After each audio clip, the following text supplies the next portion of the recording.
Hello बच्चों, welcome you all again to your physics channel physics I am your physics teacher Hemant Chaudhary. आज हम लोग पढ़ने जा रहे हैं फैक्टर्स क्लास 11 फिजिक्स का लेक्चर नंबर 8। आज हम लोग यहाँ पे कवर करेंगे डॉट प्रोडक्ट के बारे में। बेसिकली क्या है, जो हम लोग फैक्टर्स के प्रोडक्ट्स लेते हैं, प्रोडक्ट और फैक्टर दो टाइप के होते हैं। वो होते हैं डॉट प्रोडक्ट और स्केलर प्रोडक्ट भी बोला जाता है इसको, जिसमें हम लोगों के पास डायरेक्शन नहीं होते हैं। और क्रॉस प्रोडक्ट और फैक्टर प्रोडक्ट बोला जाता है, जिसमें हम लोगों को कोई भी दो फिजिकल क्वांटिटी अगर मतलब फैक्टर क्वांटिटी हम लोग मल्टीप्लाई करेंगे क्रॉस प्रोडक्ट में, तो उसके साथ क्या होते हैं, मैग्नीट्यूड के साथ साथ हमको डायरेक्शन भी मिलता है। लेकिन जो डॉट प्रोडक्ट और स्केलर प्रोडक्ट जो होता है, कोई भी दो फैक्टर क्वांटिटी जब हम लोग स्केलर प्रोडक्ट और डॉट प्रोडक्ट से उसका जो मैग्नीट्यूड निकालेंगे, तो उसमें फैक्टर जो है फैक्टर्स का सिर्फ मैग्नीट्यूड आएगा, उसमें डायरेक्शन नहीं आते। तो पहले आज हम लोग इस वीडियो में डॉट प्रोडक्ट के बारे में पढ़ेंगे और डॉट प्रोडक्ट के रिलेटेड प्रॉपर्टीज हो उसके कुछ न्यूमेरिकल हम लोग कवर करेंगे। तो वीडियोज़ को देखिए। चलो स्टार्ट करते हैं। क्या बोला है देखो, यहाँ पे बोला है स्केलर प्रोडक्ट और डॉट प्रोडक्ट एक्चुअली क्या होता है। देखो, स्केलर प्रोडक्ट और dot product of factor quantity is always a scalar quantity. मतलब कोई भी दो फैक्टर क्वांटिटी आप लोग जो अगर डॉट प्रोडक्ट के रूल के हिसाब से अगर मल्टीप्लाई करोगे, प्रोडक्ट लोगे उसका, तो उसका हमेशा एक क्वांटिटी जो मिलेगा हम लोग को third quantity, that third physical quantity will be a scalar quantity. इसको कैसे निकाला जाता है देखो, मैग्नीट्यूड ऑफ, सपोज हमारे पास ऐसा कुछ फैक्टर है, सपोज एक फैक्टर हो हमारे पास फैक्टर ए, और ये सपोज हमारे पास फैक्टर है बी। ये फैक्टर ए, ये सपोज फैक्टर बी, ये सपोज इन दोनों के बीच एंगल है theta, angle between A and B vector है ये theta.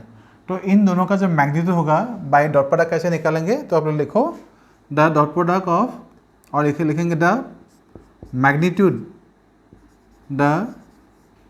Magnitude of dot or scalar product, the magnitude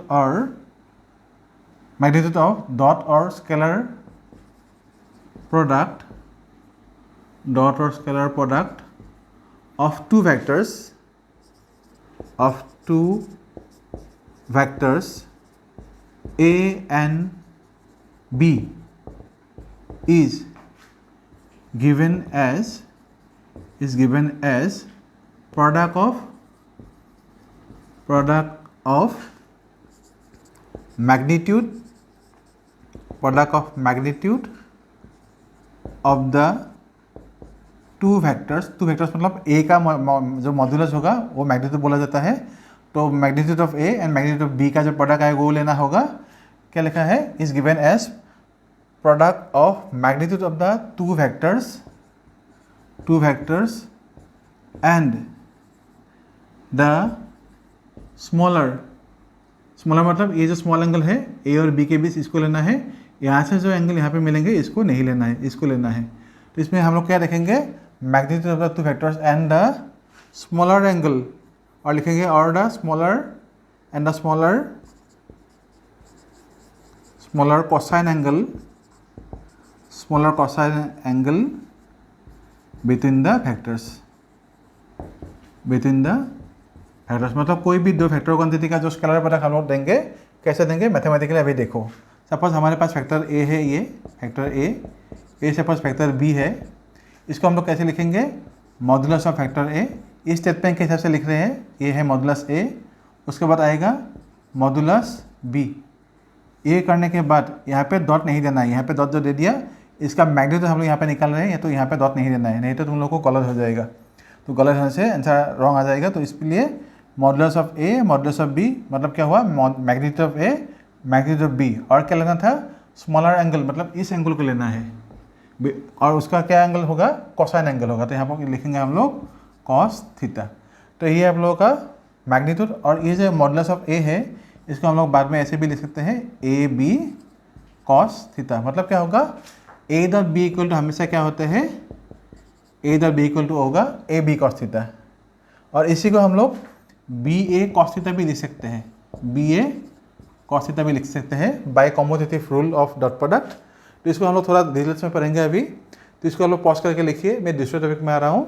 मतलब इसी के रिलेटेड जो दूसरा टॉपिक होगा वो होगा geometrical interpretation of vector A and B. मतलब ये जो अभी हमको मिला है, A dot B equal to A B cos theta क्यों होते हैं, या बी ए कॉस थीटा ये क्यों होते हैं और इक्वल क्यों होते हैं, हमको वो देखना होगा ज्योमेट्रिकली। वो समझ में आने से क्या होता है, कभी कभी कुछ कॉम्प्लेक्स सिचुएशन में हम लोगों को न्यूमेरिकल करने में आसान होते हैं। तो इसको आप पॉज करके लिखिए, मैं वो वाला पार्ट में जा रहा हूँ। वैसे भी ये देखो, geometrical interpretation of dot product और स्केलर प्रोडक्ट। तो देखो हमारे पास सपोज ओ से पी जो ये लाइन है, ये सपोज हम लोग का है फैक्टर ए, ओ से पी ये है सपोज फैक्टर ए। मैं यहाँ पे लिख के देता हूँ आप लोगों को, ए पी सपोज हमारे पास है फैक्टर ए, और ओ से क्यू जो है वो सपोज फैक्टर बी है, ओ से क्यू है फैक्टर बी। अभी जो है फैक्टर ए और फैक्टर बी के बीच जो एंगल है यहाँ पे थीटा है। तो हमारे पास क्या था, एंगल ए जो एंगल थीटा जो है, theta is the angle between A to B. और सपोज हम लोगों के पास ऐसा है कि फैक्टर बी जो है, बी का सपोज कुछ प्रोजेक्शन हम लोग लेते हैं अलोंग द फैक्टर ए। तो बी का प्रोजेक्शन लेना मतलब क्या होगा, बी का जो ये फैक्टर का ये हेड है, इस हेड से ऑन द फैक्टर ये जो ओ पी है, इसके ऊपर हम लोग ऐसे एक परपेंडिकुलर ड्रॉ करेंगे। तो यहाँ से ये जो ओ पॉइंट लिया है, इस पॉइंट से इस पॉइंट तक, यहाँ तक जो होगा पार्ट, यहाँ से ये, इसको बोला जाता है projection of vector B along vector A. मतलब ये जो प्रोजेक्शन है, प्रोजेक्शन मतलब क्या होगा, बी फैक्टर का कुछ पार्ट होगा, कुछ कंपोनेंट होगा। जैसे हम लोगों ने आप लोगों को रिजोल्यूशन ऑफ फैक्टर में सिखाया था, तो यहाँ पे वो ई है फैक्टर बी का प्रोजेक्शन है फैक्टर ए के अलॉन्ग, वो है बी कॉस थीटा। सो इसका जो लेंथ है यहाँ से यहाँ तक, ये है magnitude of the B cos theta, इतना पार्ट। तो इसलिए हम लोग जब ए डॉट बी लेते हैं ना, तो यहाँ पे क्या लिखेंगे, ए डॉट बी लेते हैं तो हमको क्या मिलते हैं, ए बी कॉस थीटा जो मिलते हैं, क्यों मिलते हैं, तो इस वजह से मिलते हैं, क्यों हमको ये लेना है, ए बी कॉस थीटा, ये जो है आप लोगों के लिए इसलिए लिखा जाता है A dot B equal to A projection of B along vector A, ये है बी कॉस थीटा। इसको हम लोग मैथमेटिकली ऐसे भी लिख सकते हैं, ए डॉट बी मतलब क्या होगा, ए हो गया ए इंटू और ऐसे लिखे हैं ए एंड प्रोडक्ट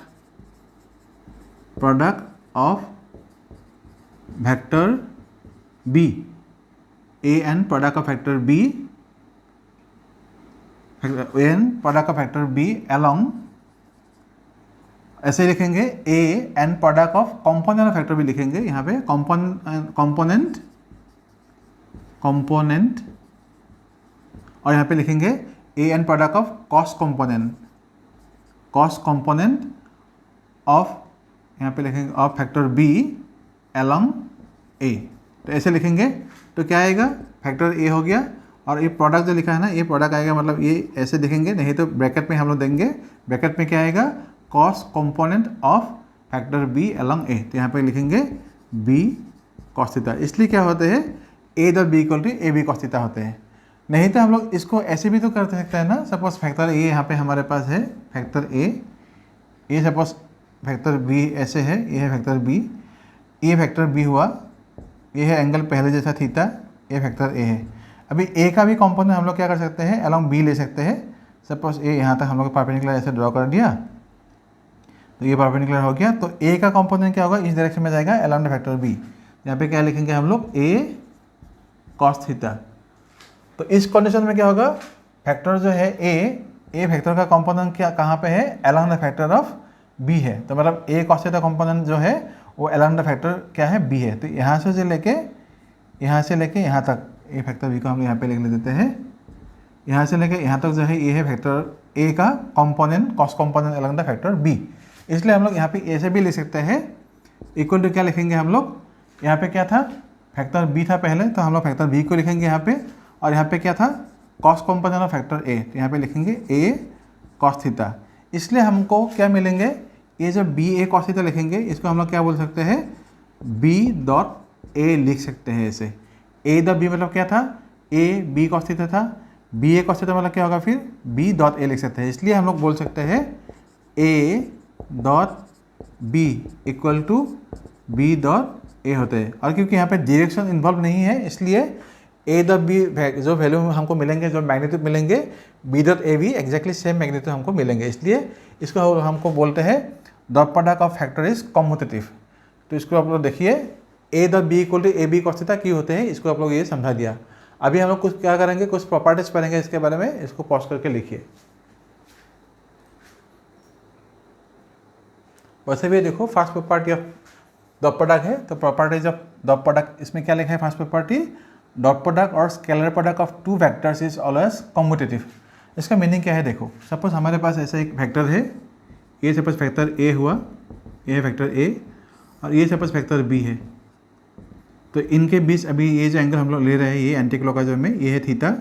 नहीं तो हम लोग ए से बी तक जो एंगल था वो था थीटा, और बी से ए तक जो है ये है हम लोग का एंगल 360 माइनस थीटा। ओके, अभी पहले हम लोग ए और बी के बीच जो एंगल था वो हम लोग कैसे लेंगे, ए और बी का जो डॉट प्रोडक्ट होगा हम लोग कैसे लेंगे, A dot B equal to हम लोग क्या लिखेंगे, ए बी कॉस एंगल है थीटा, तो यहाँ पे लिखेंगे एंगल थीटा। अभी अगर हम लोग बी से ए तक डॉट प्रोडक्ट लेंगे तो वो क्या लेंगे एंगल, यहाँ पे आएगा बी डॉट सपोज ए हुआ, तो क्या लिखेंगे इसको, बी ए। अभी एंगल बिटवीन बी और ए के बीच क्या है, 360 माइनस थीटा है, मतलब इस पॉइंट से एंटी क्लॉकवाइज डायरेक्शन में इस पॉइंट तक जो एंगल होगा वो कितना होगा, 360 माइनस थीटा, मतलब पहले थीटा था, अभी यहाँ से लेके यहाँ तक कितना आएगा, टोटल 360 में से ये चला गया तो क्या रहेगा 360 माइनस थीटा। तो इसलिए यहाँ पे लिखा है बी ए कॉस 360 माइनस थीटा। तो कॉस 360 माइनस थीटा कितना होता है, फिर से कॉस थीटा होगा, इसलिए हम लोग लिखेंगे बी ए कॉस थीटा। अभी देखो ये यहाँ पे जो ए बी कॉस थीटा था, यहाँ पे क्या मिल गया हम लोगों को, बी ए कॉस थीटा मिल गया। लेकिन मैथमेटिकली अगर हम लोग देखेंगे इसको हम लोग ए बी कॉस थीटा भी लिखेंगे तब भी हम लोगों का जो रिजल्ट आएगा, रिजल्ट में कुछ डिफरेंस नहीं आएगा। इसलिए हम लोग इसको कैसे लिख सकते हैं, A dot B equal to हम लोग लिख सकते हैं बी डॉट ए। मतलब क्या हुआ, dot product of two factor is always commutative. तो हमको यहाँ पे जो ए डॉट बी भी करेंगे जो रिजल्ट मिलेगा, बी डॉट ए करने से भी रिजल्ट हमको सेम मिलेगा, इसलिए इसको क्या बोला जाता है, कॉम्यूटेटिविटी property of the dot product of two factors. इसको लोग पॉज करके लिखिए, नेक्स्ट प्रॉपर्टी में मैं आ रहा हूँ।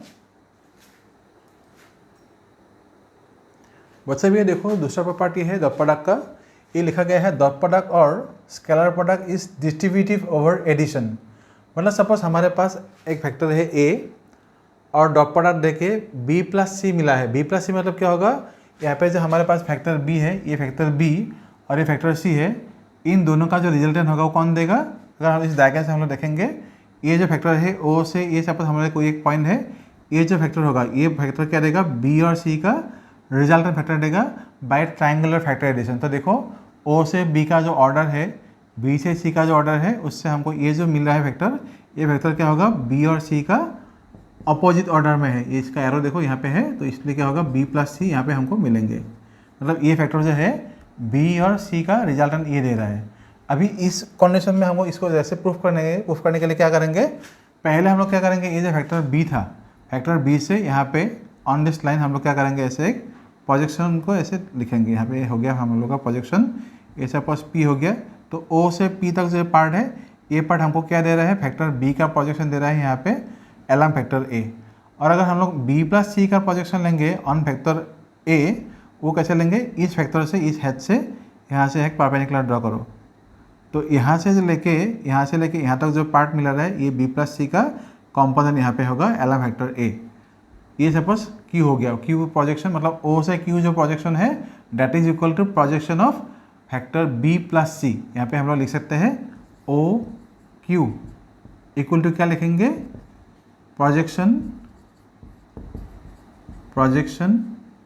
Of vector B plus C on A, और नहीं तो हम लोग बोल सकते हैं बी प्लस सी एलोंग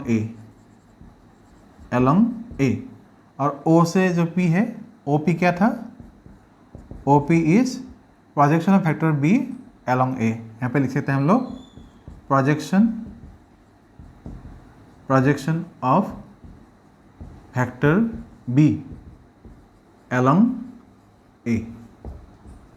ये हो गया। अभी हम लोग इसको प्रूफ करें, कैसे करेंगे, तो प्रूफ देखो यहाँ पे एकदम सिंपल से मैं कर देता हूँ आप लोगों को, ज़्यादा लंबी नहीं करते हैं प्रूफ को। तो यहाँ पे हम लोग क्या रखेंगे, बाय डेफिनेशन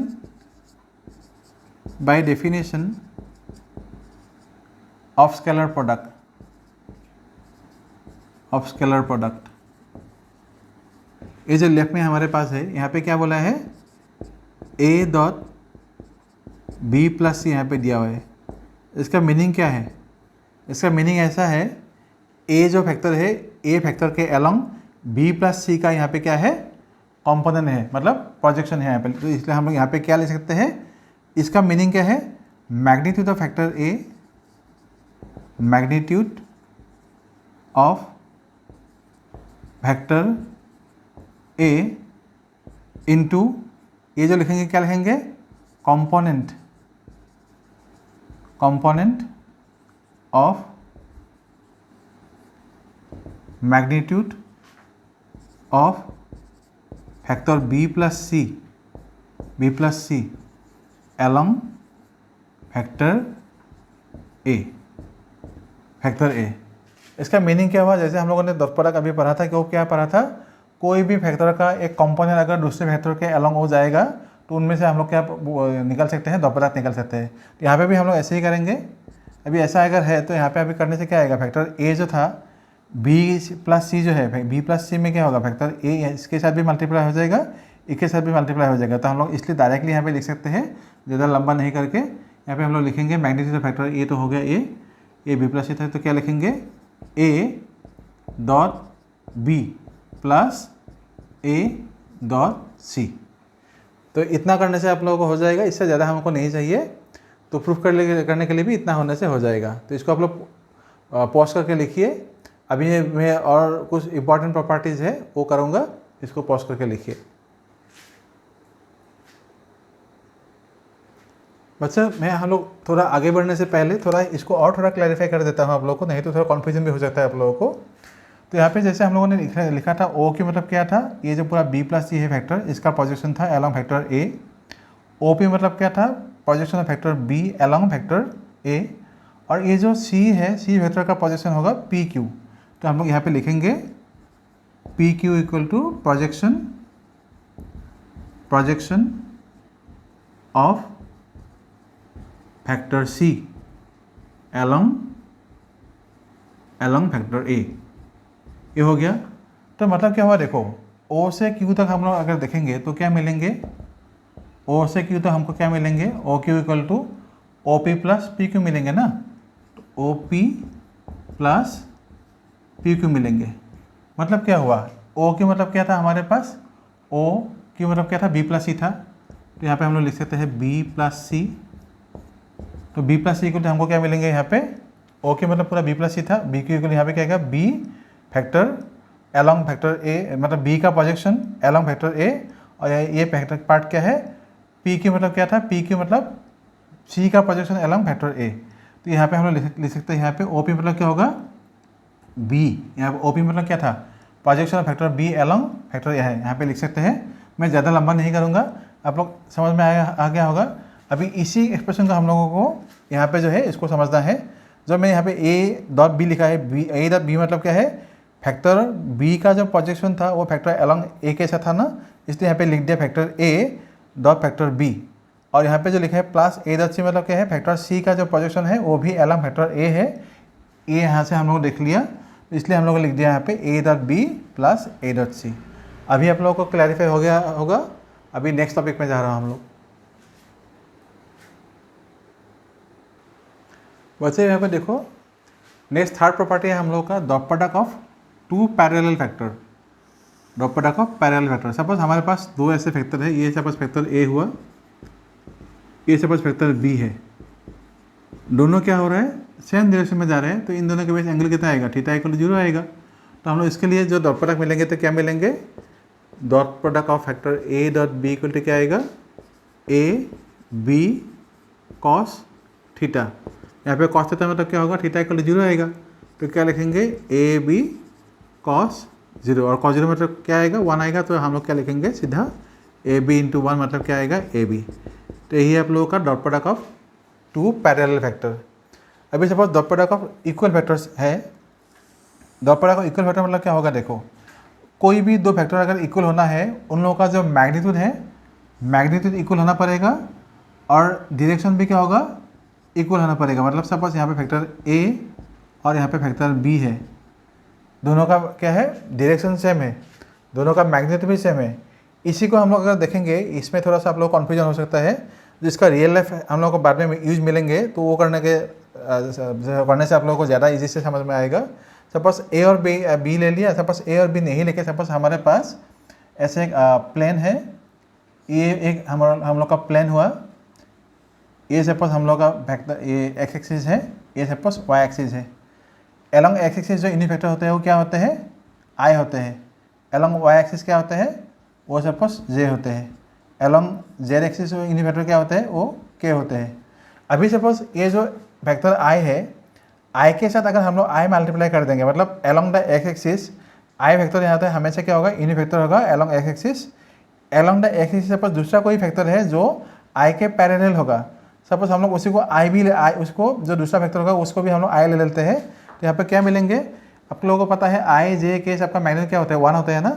सपोज हम लोग क्या लिखेंगे अभी, dot product of two equal vector, मतलब suppose I suppose dot I लिया, आई दे आई मतलब क्या आएगा, आई का मैग्नीट्यूड कितना आता है 1, आई का मैग्नीट्यूड ये क्या आएगा 1 आएगा। उसके बाद क्या आएगा, डॉट प्रोडक्ट में से कॉस आएगा, लेकिन आई और आई दोनों का डायरेक्शन क्या होगा, सेम होगा, इसी डायरेक्शन में होगा ना। अगर दो आई हम लोग यहाँ पे लेंगे तो क्या होगा, दोनों का डायरेक्शन क्या होगा, same along the x axis होगा। तो इसलिए कॉस जीरो यहाँ पे आएगा, तो इक्वल टू फाइनली क्या आएगा 1 इंटू 1, कॉस जीरो मतलब 1 आएगा, तो फाइनली हम लोग लिखेंगे यहाँ पे 1। तो मतलब क्या होता है, कोई भी दो इक्वल वेक्टर जब बोलेंगे उन दोनों का अगर डायरेक्शन सेम होगा तो इक्वल वेक्टर होने के लिए दोनों का डायरेक्शन सेम होना ही पड़ेगा। और मैग्नीट्यूड जो है वो इक्वल हो भी सकता है, नहीं भी हो सकता है, लेकिन अगर इक्वल वेक्टर बोलेंगे तो हमको क्या करना है, हमेशा दोनों का मैग्नीट्यूड भी इक्वल ही देखना पड़ेगा, इक्वल ही हम लोग को समझना पड़ेगा। तो आइदर ये मतलब क्या होगा 1 हो गया। अभी सिमिलरली अगर हम लोग जे डॉट जे लेते हैं तो क्या आएगा, जे डॉट जे के लिए यहाँ पे भी क्या आएगा, फाइनली 1 मिलेगा। अगर हम लोग के डॉट के लेते हैं, के डॉट के लेंगे तब भी क्या आएगा, फाइनली वैल्यू आएगा 1। तो इसी को बोला जाता है dot product of equal vectors, मतलब अगर सिमिलर वेक्टर हम लोग मल्टीप्लाई करेंगे और उन दोनों का डायरेक्शन सेम होगा तो डॉट प्रोडक्ट के रूल के हिसाब से हम क्या मिलेंगे, लाइक फैक्टर मल्टीप्लाई करने से क्या आएगा वैल्यू, लाइक फैक्टर मल्टीप्लाई करने से क्या आएगा 1 आएगा। तो I dot I equal to 1, J dot J equal to 1 और के डॉट के का भी वैल्यू क्या आएगा, इक्वल टू 1 आएगा। अभी ये जो डायग्राम था मैंने वहाँ पे भी लिख दिया है, देखो यहाँ पे क्या लिखा है, dot product of perpendicular vector. तो यहाँ पे क्या है, along X axis Y axis और जेड एक्सिस जो हमको यूनिट वेक्टर मिला है, I cap along X axis, J cap along Y axis and K cap along Z axis, ये तीनों के हैं एक्सिस म्यूचुअली परपेंडिकुलर है। और आई कैप जे कैप और के कैप जो है ये सब भी के है म्यूचुअली परपेंडिकुलर है। म्यूचुअली परपेंडिकुलर मतलब आई के साथ एंगल जो है जे का उसका भी 90 डिग्री एंगल है, जे का जो एंगल के साथ वो भी 90 डिग्री है, और के का जो एंगल है आई के साथ वो भी क्या होगा 90 डिग्री होगा, उसको बोला जाता है म्यूचुअली परपेंडिकुलर। तो इन काइंड ऑफ केसेस में हम लोग सपोज आई और जे को मल्टीप्लाई कर देते हैं, यहाँ पे डॉट प्रोडक्ट आई डॉट जे लेंगे तो आई का मैग्नीट्यूड क्या आता है यूनिट वेक्टर 1, जे का मैग्नीट्यूड क्या आता है वो भी 1 आएगा, यहाँ पे क्या आएगा कॉस थीटा। लेकिन आई और जे के बीच यहाँ पे ये एंगल कितना हो रहा है, ये है एंगल हम लोग के पास 90 डिग्री, यहाँ पे भी क्या आएगा 90 डिग्री, यहाँ पे भी क्या आएगा 90 डिग्री, मतलब जे और के का भी 90 डिग्री और के और आई के जो एंगल होगा यहाँ पे भी क्या होगा, ये भी 90 डिग्री आएगा।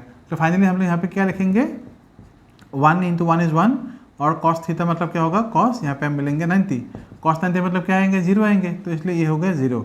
मतलब क्या होगा, कोई भी दो अनलाइक फैक्टर अगर हम लोग यहाँ पे मिलेंगे मल्टीप्लाई करेंगे by using the dot product तो उसका रिजल्ट जो आएगा हमको क्या मिलेंगे 0 मिलेंगे। आई डॉट जे मतलब क्या हुआ 0। इसका अगर हम लोग देखेंगे आई डॉट जे हुआ इक्वल टू क्या आएगा 0 होगा। इसको अगर हम ज्योमेट्रिकली अगर देखेंगे तो देखो आई का कोई भी प्रोजेक्शन है यहाँ पे हम लोग जे में नहीं है, जे का कोई भी प्रोजेक्शन यहाँ पे आई में नहीं है, इसलिए हम लोग ऐसे भी बोल सकते हैं कि क्योंकि इन दोनों का प्रोजेक्शन एक दूसरे के ऊपर है नहीं, इसलिए इन दोनों का प्रोडक्ट तब भी हम लोग बोल सकते हैं 0 हो गया। इसलिए यहाँ पे क्या आ गया I dot J equal to क्या होगा, यहाँ पे 0 आएगा। फिर सिमिलरली अगर हम लोग जे डॉट के लेंगे तब भी क्या आएगा, जे डॉट के आएगा तब भी क्या आएगा 0 आएगा।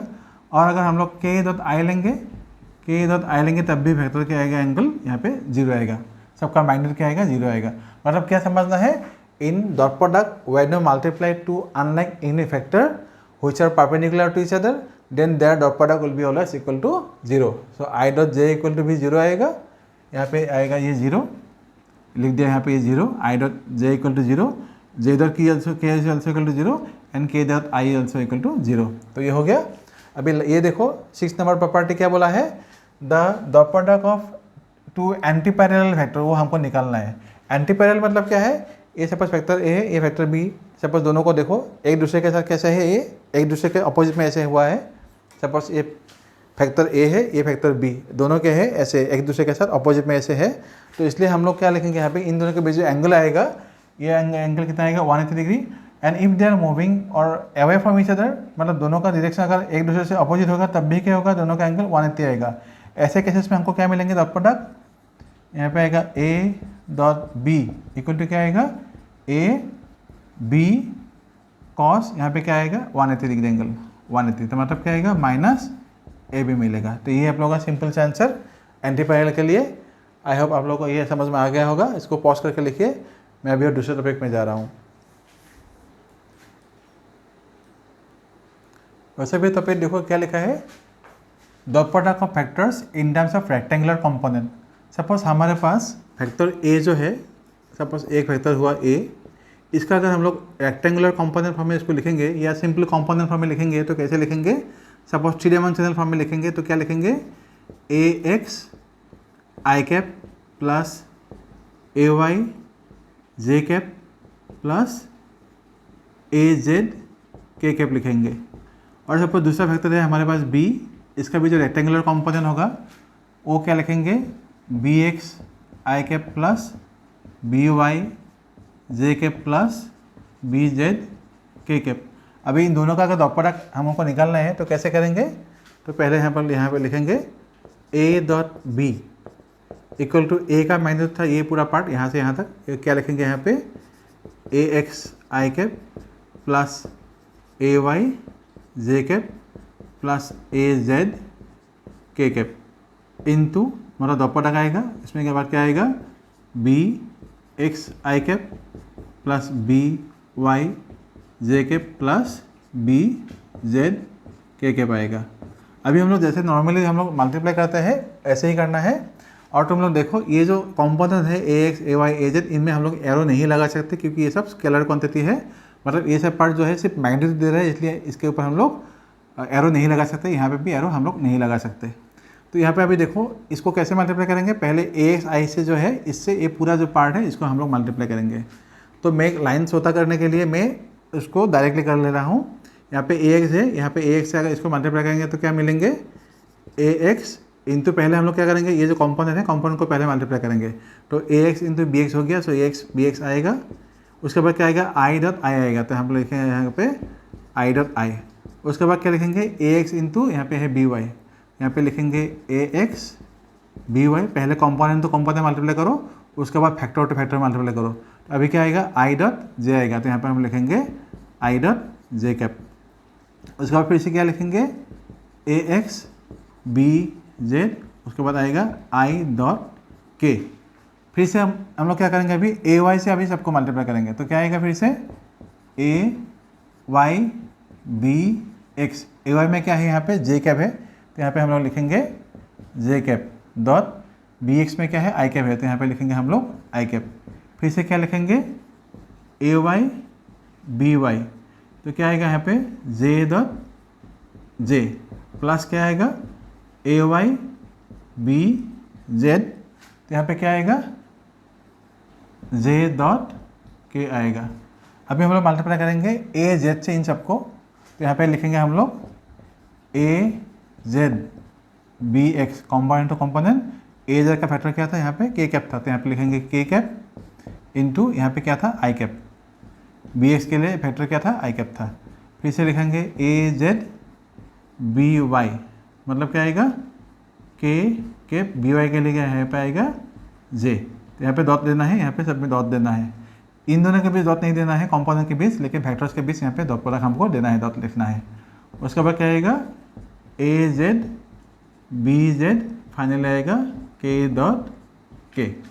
अभी हम लोगों ने इसके लास्ट टॉपिक जो पढ़ा था वहाँ पे क्या पढ़ा था, डॉट प्रोडक्ट में अगर हम लोग दो लाइक फैक्टर मल्टीप्लाई करेंगे उसका वैल्यू हमेशा 1 आएगा, और अनलाइक फैक्टर अगर मल्टीप्लाई करेंगे तो वैल्यू क्या आएगा, 0 आएगा।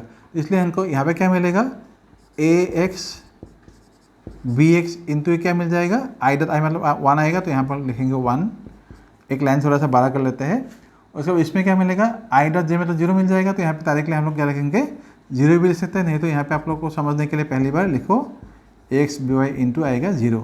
उसके बाद फिर से क्या आएगा ax bz, इसमें भी क्या आएगा आई डॉट के मतलब क्या आएगा यहाँ पे भी आएगा 0।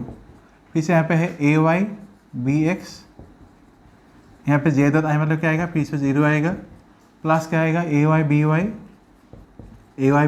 j डॉट j मतलब फिर से यहाँ पे क्या आएगा 1 आएगा। और यहाँ पे क्या आएगा ay bz मतलब फिर से क्या आएगा यहाँ पे 0 आएगा। और इसमें क्या आएगा फाइनली az bx, यहाँ पे भी क्या आएगा k डॉट आई मतलब आएगा 0 प्लस az by, यहाँ पे भी क्या आएगा k डॉट j मतलब क्या आएगा इंटू 0, फाइनली आएगा az bz इंटू क्या आएगा k डॉट k मतलब आएगा 1। तो अभी हमको देखो क्या मिल रहा है, a पार्ट 0 हो गया, a भी 0, a भी 0, a भी 0, ये सब 0 हो गया। सिर्फ 3 पार्ट हमको मिल रहा है जहाँ पे वैल्यू मिल रहा है, ये मिल रहा है, ये मिल रहा है और ये मिल रहा है। तो हमको क्या मिलेंगे अभी डॉट प्रोडक्ट के हिसाब से ax bx आएगा, उसके बाद आएगा ay by और उसके बाद क्या आएगा az bz। तो ऐसे ही हमको डॉट प्रोडक्ट जब हम लोग लेंगे कॉम्पाउंड फॉर्म में ऐसे मल्टीप्लाई करने से क्या आएगा वैल्यू ये आ जाएगा। तो मतलब क्या हुआ finally a dot b in component form क्या मिलेंगे ये मिलेंगे। तो यहाँ तक आप लोग को कभी कभी एग्जाम में स्कूल में प्रूफ करने के लिए बोला जा सकता है, इतना करने से हो जाएगा। इसको पॉज करके लिखिए। अभी हम लोग जो है इसका कुछ न्यूमेरिकल करेंगे डॉट प्रोडक्ट के ऊपर, इसको आप लोग पॉज करके लिखिए। वैसे भी क्वेश्चन देखो, क्वेश्चन नंबर 1, इसको क्या बोला गया है, हम लोग को 2 फैक्टर दिया गया है, vector a equal to I cap plus 2j cap plus 3k cap and vector b equal to दिया गया है twice I cap minus j cap. And हम लोग को प्रूफ क्या करना है, a और b दोनों परपेंडिकुलर है, ऐसे प्रूफ करना है। तो इससे पहले जब हम लोगों ने कुछ प्रॉपर्टी पढ़े थे फैक्टर में, हम लोगों ने क्या पढ़ा था, इफ़ 2 फैक्टर सपोज a और b एक दूसरे का परपेंडिकुलर हुआ तो थीटा इक्वल टू क्या आएगा 90 डिग्री आएगा। तो इसका डॉट प्रोडक्ट जाएगा, हमसे क्या मिलेगा a b cos 90 आएगा, cos 90 मतलब 0 आएगा। मतलब क्या है, कोई भी 2 फैक्टर का अगर डॉट प्रोडक्ट जो है वो अगर 0 आ जाता है मतलब क्या होगा, हम लोग बोल सकते हैं कि वो दोनों फैक्टर परपेंडिकुलर है। तो इसलिए हमको करना क्या है, a और b को डॉट प्रोडक्ट से हम लोग करेंगे, अगर वैल्यू 0 आ जाता है मतलब क्या होगा, हम लोग को समझना होगा a और b दोनों परपेंडिकुलर है। तो इसके लिए हम लोग क्या करेंगे, vector a dot vector b लिखेंगे इक्वल टू फैक्टर a का वैल्यू क्या दिया था, I cap plus 2j cap plus 3k cap dot उसमें क्या था 2 I cap minus j cap. इसमें कुछ दूसरा पार्ट नहीं है, फिर भी हम लोग यहाँ पे लिख सकते हैं 0k कैप, ऐसे हम लोग लिख सकते हैं। तो अभी करना क्या था, डॉट प्रोडक्ट के हिसाब से हमको तो पता था सिर्फ लाइक फैक्टर्स को मल्टीप्लाई करना है, क्योंकि अनलाइक तो 0 ही बन जाएंगे। तो सिर्फ डायरेक्टली हम लोग ऐसे करेंगे, यहाँ पे क्या है फैक्टर, इसके मैग्नीट्यूड कितना है 1, इसमें है 1, तो हम लोग क्या लिखेंगे 2 × 1 इज 2 आएगा, आई डॉट आई यहाँ पे लिखेंगे, आई डॉट आई मतलब क्या आएगा 1 आएगा डायरेक्टली, नहीं तो एक स्टेप हम लोग यहाँ पे लिख सकते हैं आई डॉट आई। दूसरा स्टेप क्या होगा, यहाँ पे 2, यहाँ पे है -1, तो हम लोग लिखेंगे यहाँ पे +2 × -1 है और j डॉट j लिखेंगे, तो यहाँ पे लिखेंगे हम लोग j डॉट j। और थर्ड पार्ट के लिए क्या लिखेंगे, यहाँ पे 3 है, यहाँ पे 0 है, तो हम लोग लिखेंगे 3 × 0। आप लोग यहाँ पे भी कन्फ्यूजन नहीं होने के लिए ऐसे लिख सकते हैं 1 × 2, तो यहाँ पे भी लिखेंगे हम लोग 3 × 0 और इसमें क्या आएगा k डॉट k आएगा, k डॉट k। अभी हम लोग देखेंगे 2 × 1 क्या आएगा 2 आएगा और आई डॉट आई मतलब क्या आएगा 1 आएगा, तो हम लोग लिखेंगे यहाँ पे 1, यहाँ पे -2 ऑलरेडी है और j डॉट क्या आएगा, यहाँ पे भी क्या आएगा 1 आएगा, ये पार्ट तो पूरा 0 ही बन जाएगा। तो फाइनली हमको क्या मिल रहा है 2 × 1 इज 2, यहाँ पे 2 - 2, फाइनली क्या आएगा वैल्यू आएगा 0। मतलब क्या होगा, इन दोनों फैक्टर्स का जो डॉट प्रोडक्ट होगा वो 0 होगा, मतलब आंसर आ गया। इसलिए हम लोग बोल सकते हैं therefore the factor a is perpendicular to vector b। तो मतलब क्या है, कोई भी 2 फैक्टर्स का अगर डॉट प्रोडक्ट 0 आ जाता है डॉट प्रोडक्ट, तो उन दोनों फैक्टर का हम लोग परपेंडिकुलर बोल सकते हैं। तो इसको आप लोग पॉज करके लिखिए, मैं और एक दूसरा क्वेश्चन दे रहा हूँ। बच्चे भी इस क्वेश्चन में देखो, क्वेश्चन नंबर 2 है। इसको क्या बोला गया है क्वेश्चन में, हमारे पास 2 फैक्टर है, a equal to 2 I cap plus 3j cap minus 6k cap and b का मैग्नीट्यूड दिया हुआ है 3 I cap minus mj cap plus 6k cap. बोला क्या गया है, for what value of m, मतलब यहाँ पे जो m दिया है for what value of m ये फैक्टर a फैक्टर b के साथ परपेंडिकुलर होगा, नहीं तो फैक्टर b फैक्टर a के साथ परपेंडिकुलर होगा, वो हमको निकालना है। तो पहले ही हम लोगों को क्वेश्चन में बोला गया है फैक्टर a और b दोनों परपेंडिकुलर है, सिर्फ हमको देखना क्या है, यहाँ से m का वैल्यू निकालना है। तो इस क्वेश्चन में हमको यही समझना है, मतलब यहाँ पे ऑलरेडी दिया गया है vector a is perpendicular to vector b, उसके बाद हमको कंडीशन के हिसाब से अप्लाई करके m को निकालना है। तो हम लोग क्या करेंगे, लिखेंगे since vector a is perpendicular to vector b, therefore dot product of vector a dot b equal to क्या आएगा, 0 आएगा, क्योंकि डॉट प्रोडक्ट हमेशा अगर दो फैक्टर 90 डिग्री होगा, एंगल परपेंडिकुलर होता है, तो वो क्या आएगा, 0 आएगा।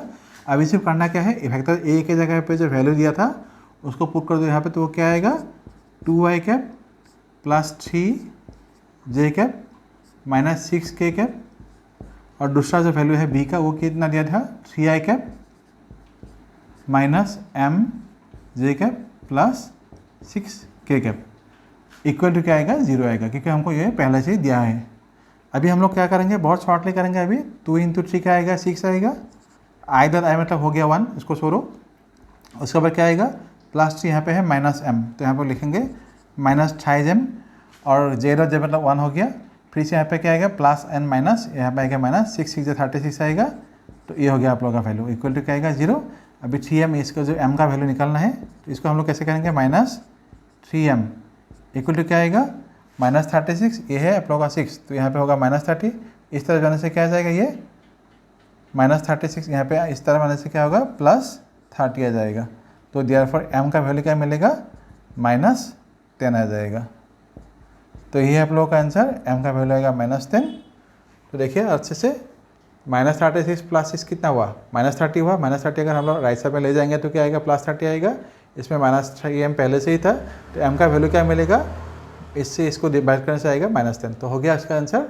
तो आज के लिए इतना ही। नेक्स्ट वीडियो में जो है, आज सिर्फ 2 न्यूमेरिकल यहाँ पे क्या हुआ है, नेक्स्ट वीडियो में बहुत अच्छे से न्यूमेरिकल लाएंगे ओनली डॉट प्रोडक्ट के ऊपर। आप लोग वीडियो जो है फॉलो करते रहिए, और आज जो आप लोगों को समझाया है डॉट प्रोडक्ट के बारे में, वो सब अच्छे से रिवाइज कीजिए और वीडियोज़ को फॉलो करते रहिए। प्लीज़ कॉमेंट कीजिए वीडियोज़ में, क्या आप लोगों को अच्छा लग रहा है, बुरा लग रहा है, हेल्पफुल है कि नहीं, तो मुझे अच्छा लगेगा। और हो सके तो सब्सक्राइब कीजिए। Thank you so much.